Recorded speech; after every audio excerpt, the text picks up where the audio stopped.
नमस्कार, मेरे देश की धरती के इस अंक में आप सभी का स्वागत है। दोस्तों, मैं हूं लालचंद्र सिंह। हर बार की तरह कार्यक्रम के इस अंक में भी हम लेकर आए हैं कुछ ऐसी खबरें जिनका नाता हमारी और आपकी जिंदगी से है। तो आइए दोस्तों, कार्यक्रम की शुरुआत करते हैं और आज सबसे पहले बात करते हैं जैविक प्रदेश सिक्किम की। जी हाँ, जैविक प्रदेश सिक्किम। जैविक खेती की बात करें और सिक्किम की चर्चा ना हो तो ये अधूरा होगा। सिक्किम देश का पहला ऐसा राज्य है जहां के ज़्यादातर किसानों ने खेती के लिए रासायनिक उर्वरकों का इस्तेमाल छोड़कर जैविक खेती करना शुरू कर दिया है। यही वजह है कि वहां के लोगों की औसत आयु में भी इजाफा हुआ है। सिक्किम में जैविक खेती की सफलता के बारे में बात करें तो इस राज्य में सीमित सिंचित भूभाग है। यही कारण है कि राज्य सरकार को इसे जैविक प्रदेश बनाने में ज़्यादा मशक्कत करने की ज़रूरत नहीं पड़ी। आइए देखते हैं ये रिपोर्ट सिक्किम से।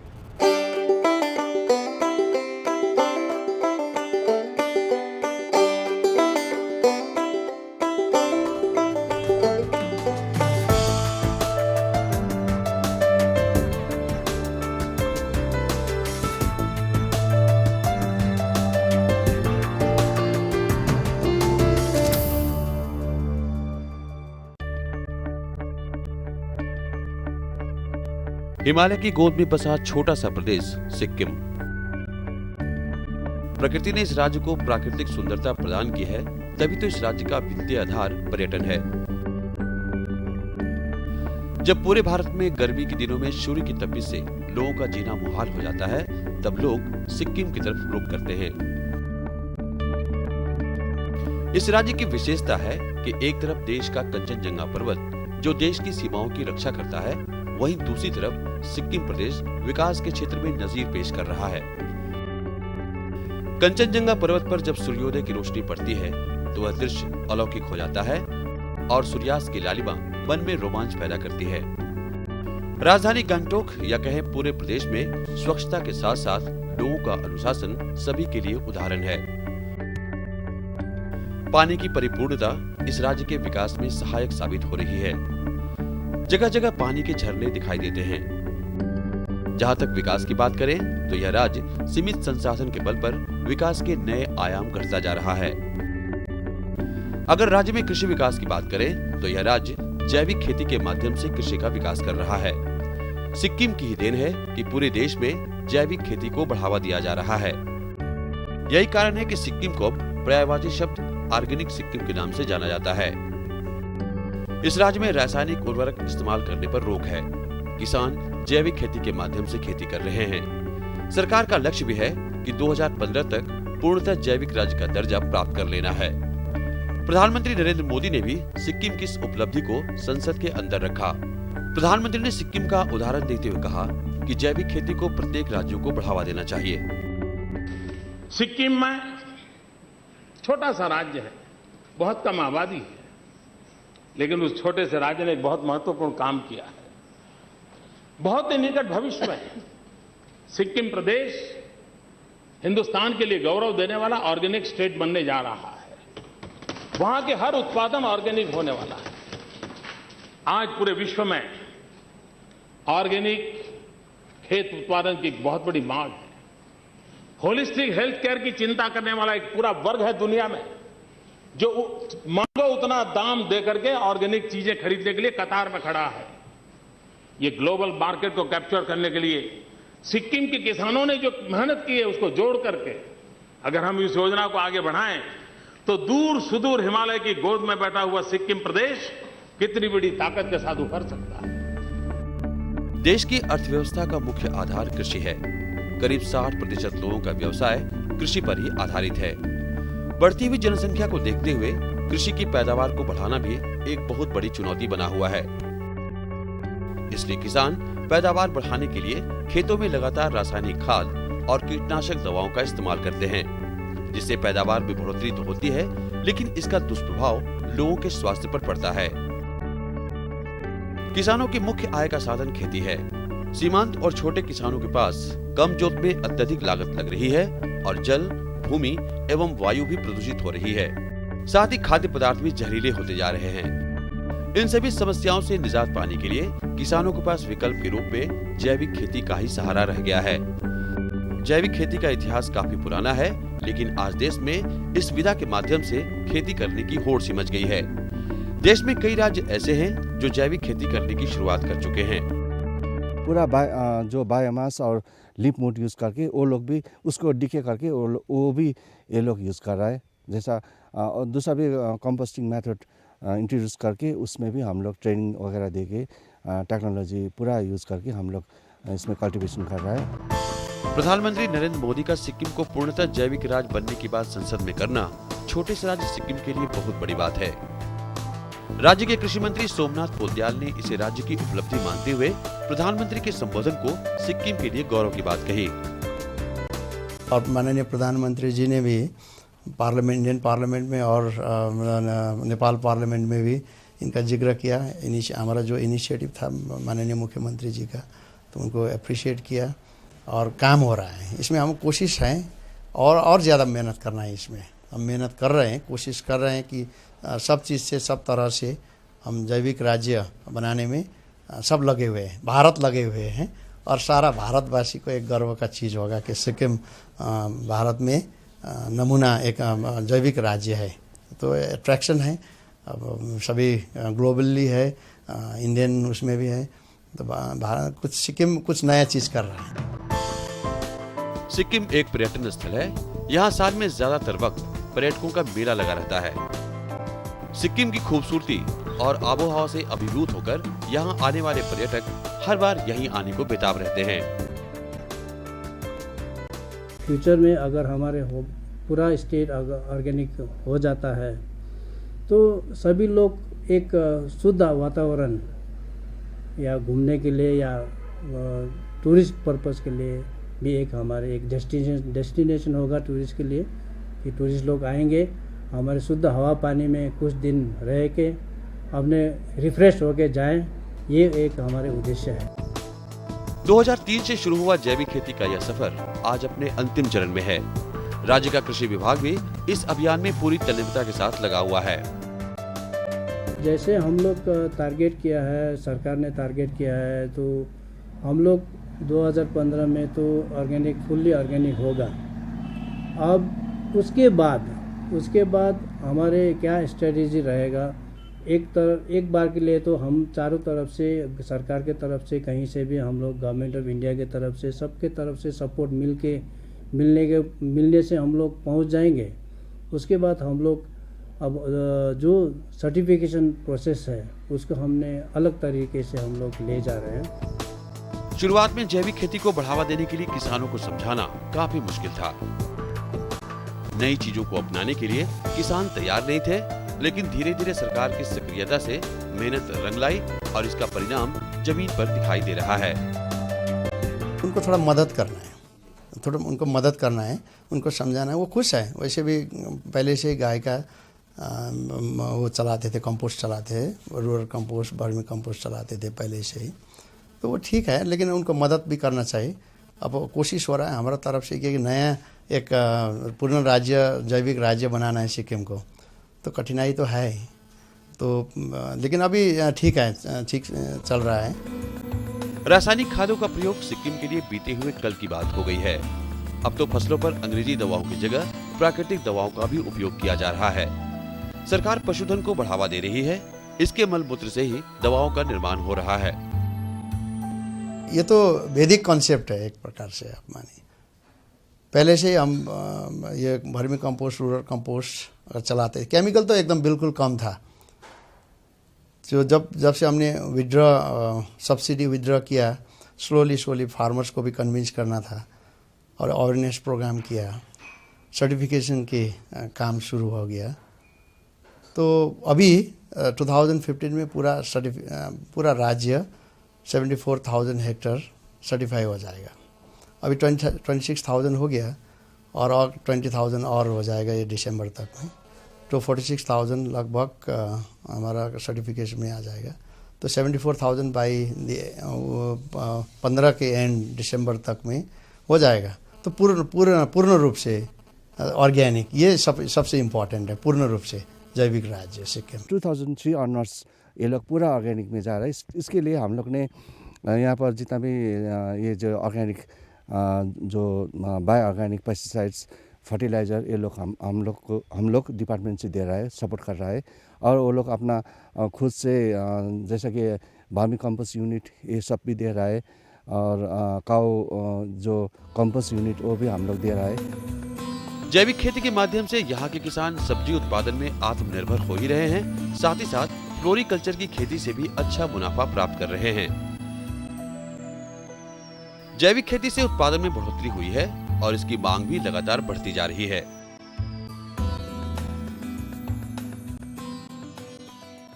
प्रधानमंत्री नरेंद्र मोदी ने जब सिक्किम के ऑर्गेनिक मिशन की बात की तो इससे साफ जाहिर हो गया कि आने वाले समय में ऑर्गेनिक फार्मिंग का चलन काफ़ी तेज़ी के साथ बढ़ेगा और ऐसे में सिक्किम एक अग्रणी भूमिका निभाएगा।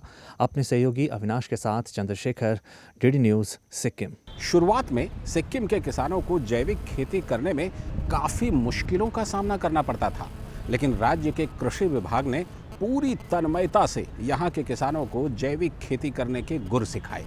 कृषि विभाग के अधिकारियों ने गांव-गांव जाकर किसानों को रासायनिक उर्वरकों के इस्तेमाल से स्वास्थ्य और मिट्टी पर होने वाले दुष्परिणामों से अवगत कराया। साथ ही किसानों को जैविक खेती करने का प्रशिक्षण देकर इन्हें जैविक खेती के लिए जागरूक भी किया। और इसी का नतीजा है कि यहाँ के किसानों की आर्थिक हालत और जीवन स्तर में काफ़ी सुधार हुआ है। आइए देखते हैं ये रिपोर्ट।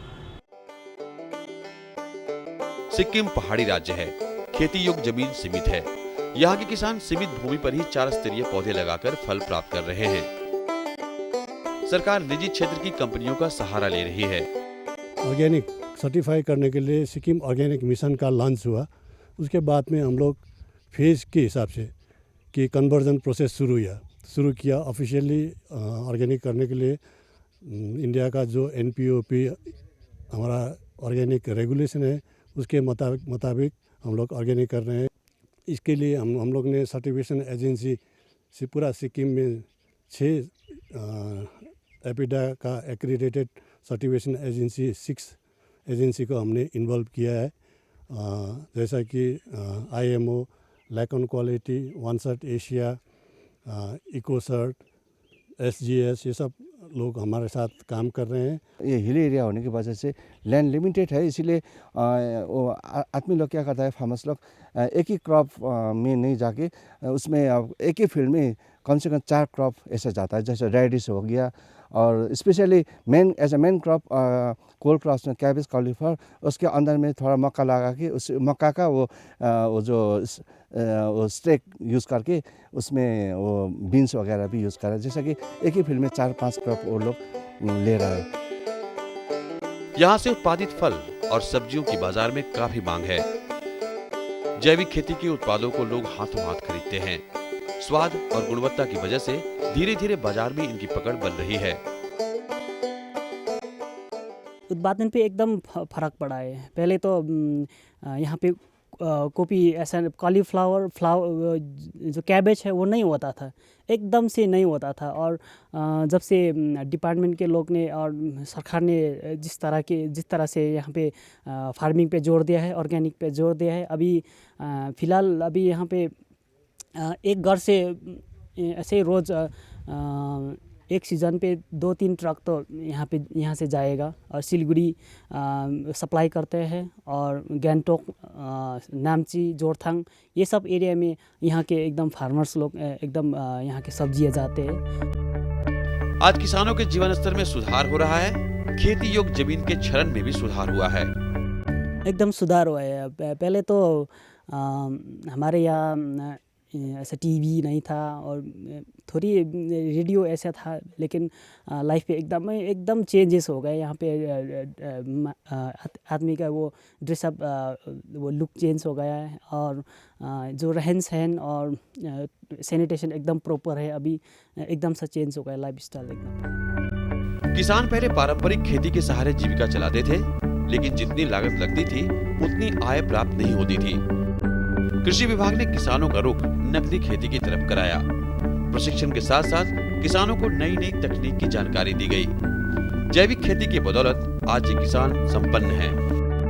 काफ़ी फार्मर्स लोग कन्वर्ट हो रहे हैं कि फ्लोरिकल्चर में जाएं, और हमारे यहाँ पे हम लोग भी सपोर्ट कर रहे हैं। हम लोग अभी गवर्नमेंट की तरफ से जैसे फैब्रिकेटेड ग्रीन हाउस है, ये हम लोग दे रहे हैं। ये हम लोग उनको हमारे तरफ से इंफ्रास्ट्रक्चर सपोर्ट कर रहे हैं, और कुछ प्लांटिंग मटेरियल भी हम लोग दे रहे हैं। तो फार्मर्स लोग क्या कर रहे हैं, उसको हमने जैसे ट्रेनिंग दिया, ट्रेनिंग देने के बाद वो लोग फ्लोरिकल्चर में काम कर रहे हैं। तो जितना भी हमारे ये फ्लोरिकल्चर में प्रोडक्शन हो रहा है, इसका अच्छी तरह से मार्केटिंग हो रहा है। ये आप समझ लीजिए एक तरफ से उनका कैश क्रॉप हो रहा है, और जितना इसमें मुनाफा मिल रहा है उतना और खेती में नहीं हो रहा है। सरकार जागरूक है किसानों को ज्यादा से ज्यादा फायदा पहुंचाने के लिए। साथ ही यहाँ के युवकों को कृषि की तरफ रुख करने के लिए रोजगार परक कृषि को बढ़ावा दी जा रही है। हमारा राज्य लैंडलॉक्ड है और यहाँ रोजगार के लिए गवर्नमेंट जॉब के लिए थोड़ा अवसर कम मिलता।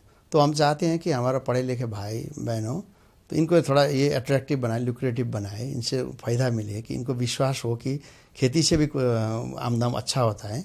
तो हमारा कोशिश है अभी इनको इसमें ऑर्गेनिक फार्मिंग में हो, फ्लोरिकल्चर में हो, वेजिटेबल उसमें हो, ऑफ सीजन वेजिटेबल में हो, जिससे लोगों को फ़ायदा मिल रहा है, काफ़ी फ़ायदा मिल रहा है। तो हमारा कोशिश है कि पढ़े लिखे भाई बहन भी अब खेती में आए, पढ़ने के बाद भी अगर खेती करे, उनको ज्ञान है, शिक्षा है, तो और अच्छी तरह से करेंगे। सिक्किम जितनी ऊंचाई पर बसा है उससे भी बड़ा कारनामा वह देश के लिए कर रहा है। राज्य सरकार और जनता की सक्रियता सिक्किम को एक आदर्श ऑर्गेनिक राज्य के रूप में स्थापित कर रही है। छोटे भले ही हैं, लेकिन काम अतुलनीय। जैविक खेती के फायदे। जैविक खादें, जैविक कीट और खरपतवार नियंत्रक रासायनिक उर्वरकों की तुलना में 25 से 30% कम खर्च में तैयार किया जा सकता है। जैविक कृषि उत्पादों को ग्रामीण स्तर पर ही स्थानीय संसाधनों का प्रयोग कर आसानी से बनाया जा सकता है। विषहीन, प्रदूषण मूलक, प्राकृतिक संसाधनों से तैयार की गई जैविक खादें आसानी से अपनाई जा सकती हैं। जैविक खाद पर्यावरण मित्रवत होती हैं। जैविक खादों में उत्पादित पदार्थों की गुणवत्ता, पौष्टिकता एवं प्रति उन्नत उत्पादन क्षमता में इजाफा होता है। जैविक खादों के संतुलित प्रयोग से मिट्टी की भौतिक, रासायनिक एवं जैविक संरचना में गुणोत्तर उन्नति होती है। जैविक उत्पाद अधिक स्वास्थ्यवर्धक होते हैं। जैविक तकनीक एवं स्थानीय कृषि तकनीक से समन्वित कृषि का विकास होता है। जैविक खाद से मिट्टी में जल धारण क्षमता, पीएच मान, जीवाश्म के अनुपात में उन्नति होती है। जैविक खेती में कम लागत एवं गुणोत्तर उत्पादन से सकल आय में बढ़ोतरी होती है। जैविक कृषि उत्पादों की बिक्री एवं निर्यात में प्रोत्साहन तो मिलता ही है, कृषि उत्पादों पर बाजार में 30 से 40% अधिक मूल्य भी मिलता है। जैविक खादों के निरंतर प्रयोग से रासायनिक विधा की खेतीबाड़ी की तुलना में खरपतवार एवं कीड़ों के प्रकोप में कमी आती है। अब बारी है गांव एक नज़र की। जी हाँ दोस्तों, गांव देहात और खेत खलिहान की जिन खबरों से आप रहते हैं बेखबर, उन्हीं सारी खबरों को समेटते हुए आइए देखते हैं गांव एक नज़र। सूर्य की उपासना का पर्व छठ देश के विभिन्न हिस्सों में धूमधाम के साथ मनाया गया। बिहार और पूर्वी उत्तर प्रदेश में सबसे अधिक लोकप्रिय माने जाने वाले इस पर्व को अब दिल्ली, मुंबई जैसे महानगरों में भी मनाया जाने लगा है। इस पर्व के पीछे की मान्यता है कि असुरों के विनाश के लिए देवताओं ने शंकर पार्वती के पुत्र कार्तिकेय को सेनापति चुना था। कार्तिकेय की सफलता की कामना के लिए पार्वती ने सूर्य की पूजा अर्थात छठ मैया की पूजा की थी। तब से छठ पर्व मनाया जाने लगा है। हालांकि मान्यताओं से इतर सूर्य की पूजा हर काल संवत में होती रही है, चाहे वह मान्यता कर्ण की सूर्य पूजा की हो या पांडव माता कुंती की। वैसे भी उत्तराखंड में उत्तरायण, कर्नाटक में रथ सप्तमी, केरल में ओणम, इन सारे पर्वों में सूर्य की उपासना की जाती है, जिसका महत्व धार्मिक, प्राकृतिक और सुख, समृद्धि और शांति से है। झारखंड के प्राणी उद्यान में मादा रॉयल बंगाली टाइगर ने 2 खूबसूरत बच्चों को जन्म दिया है, जिसके बाद प्राणी उद्यान में घूमने आने वाले सैलानियों की तादाद में काफी इजाफा हो गया है। दूर दूर के इलाकों से सैलानी रॉयल बंगाल टाइगर के बच्चों को देखने के लिए आ रहे हैं। प्राणी उद्यान के कर्मचारी भी अपने इन नन्हे मेहमानों की देखभाल में कोई कसर नहीं छोड़ रहे हैं। प्राणी उद्यान के डॉक्टरों का कहना है कि मादा रॉयल बंगाली टाइगर और उसके बच्चे पूरी तरह स्वस्थ हैं। मादा बंगाली टाइगर के खाने का पूरा ख्याल रखा जा रहा है। जानकारों के मुताबिक सुंदरवन के जंगलों में काफी रॉयल टाइगर पाए जाते हैं। जम्मू कश्मीर के श्रीनगर में बच्चे आजकल गोल्फ खेलना सीख रहे हैं। इन बच्चों को गोल्फ सिखाने के लिए गोल्फ कैंप का आयोजन किया गया। इस कैंप में गोल्फ के अच्छे खिलाड़ी इन बच्चों को गोल्फ की बारीकियां सिखा रहे हैं। श्रीनगर में इस गोल्फ कैंप का आयोजन एक संस्था ने किया है। संस्था के लोगों के अनुसार श्रीनगर में गोल्फ खेलने का अच्छा मैदान है और यहाँ के बच्चों में इस खेल के प्रति काफी रुचि भी है। इन बच्चों को गोल्फ की बारीकियां सिखाकर हम इन्हें 2020 में होने वाले ओलंपिक्स के लिए तैयार कर सकते हैं। इस कैंप में भाग लेने वाले बच्चे भी काफी खुश हैं। उनका कहना है कि गोल्फ खेलने में रुचि रखने वाले बच्चों के लिए ये अच्छा मौका है। क्रिकेट, बास्केटबॉल और फुटबॉल की तरह ही गोल्फ भी अंतर्राष्ट्रीय खेल है। सांस्कृतिक नृत्य और संगीत को बढ़ावा देने के मकसद से पिछले दिनों हिमाचल प्रदेश के शिमला में क्लासिकल डांस और म्यूजिक फेस्टिवल का आयोजन किया गया। 4 दिवसीय इस उत्सव का आयोजन लैंग्वेज एंड आर्ट विभाग ने हिमाचल प्रदेश के पर्यटन विभाग और दिल्ली की म्यूजिक एंड ड्रामा एकेडमी ने एक साथ मिलकर किया था। इस फेस्टिवल में हिमाचल प्रदेश के और दूसरे राज्यों से आए सांस्कृतिक कलाकारों ने भाग लिया। इन कलाकारों के द्वारा पेश किए गए क्लासिकल नृत्य को शिमला के स्थानीय निवासी और पर्यटकों ने काफी पसंद किया। शिमला में इस उत्सव का आयोजन करने वाली संस्था के सदस्यों का कहना था कि इस फेस्टिवल का मकसद सांस्कृतिक नृत्य एवं संगीत को बढ़ावा देने के साथ ही युवा कलाकारों को एक ऐसा मंच प्रदान करना था जहां वो अपनी प्रतिभा को लोगों के सामने पेश कर सकें। दोस्तों, अब बारी आ गई है आपसे विदा लेने की। जी हाँ दोस्तों, कार्यक्रम के इस अंक में इतना ही। लेकिन कार्यक्रम का ये खास अंक आपको लगा कैसा, हमें ज़रूर बताइएगा, क्योंकि आपकी प्रतिक्रिया और सुझावों का तो हमें ख़ास तौर पर इंतज़ार रहता है। कार्यक्रम से जुड़े सुझाव आप हमें इस पते पर भेज सकते हैं। हमारा पता है मेरे देश की धरती, कमरा नंबर 226, डीडी न्यूज़, दूरदर्शन भवन, टावर बी, मंडी हाउस, कोपरनिकस मार्ग, नई दिल्ली 110001। आप हमें टेलीफोन भी कर सकते हैं। हमारा टेलीफोन नंबर है 011-2338-6947। और अगर आप कंप्यूटर और इंटरनेट का इस्तेमाल करते हैं तो आप हमें ईमेल भी कर सकते हैं। हमारा ईमेल का पता है मेरे देश की धरती @dd.nic.in। तो गांव और शहर और खेत और खलियान से जुड़ी तमाम खबरों के साथ अगले हफ्ते आपसे फिर होगी मुलाकात। इसी आशा और विश्वास के साथ जय भारत, जय किसान, नमस्कार।